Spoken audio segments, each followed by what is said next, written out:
One of our main focuses was to be able to play the physical space as an instrument. In the beginning, we were looking at how to sequence these kind of movements and these kind of things. At a certain point, Max for Life came out, and we saw that as an opportunity to connect the sequencer of Ableton to the parameters inside the space and very easily translate that. Inside Ableton, we have 24 channels, and these channels each have a voice.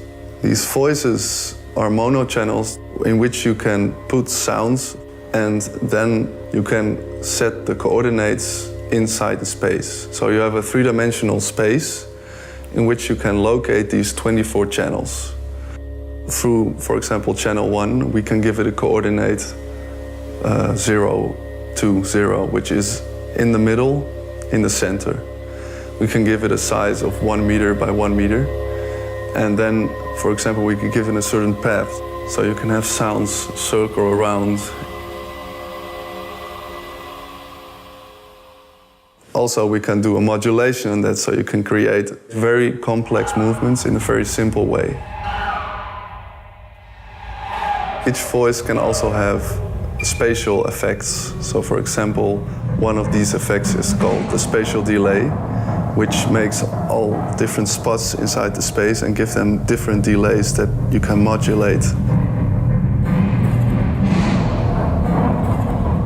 What's also possible is to connect these different channels to each other, so we can have a group of a few sounds or channels inside the space that we can circle and modulate together.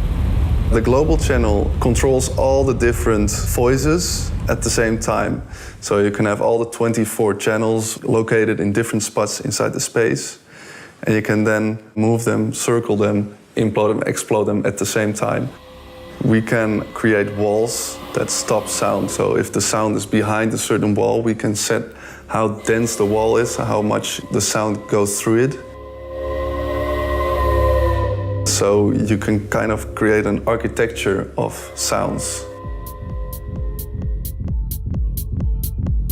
We have a tracking system with UBSense sensors that enables us to locate people inside the system and have, for example, sounds move around people or move through people or have a sound on a singer. So we had the opera that Paul Oman did, and the singers, they had microphones with them that would enable us to amplify the singers inside the space, but still on their location. So people didn't even notice that they were so loud because it came from them, but still they were singing over the music that was quite loud as well. So the location and also the modulations that we can do around this location are very creative tools to do interesting theatrical things.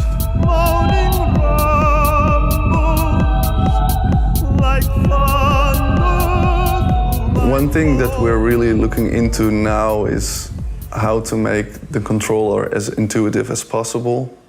For example, all the ways that we control it now are still two-dimensional, but what if we could have a three-dimensional way of controlling things?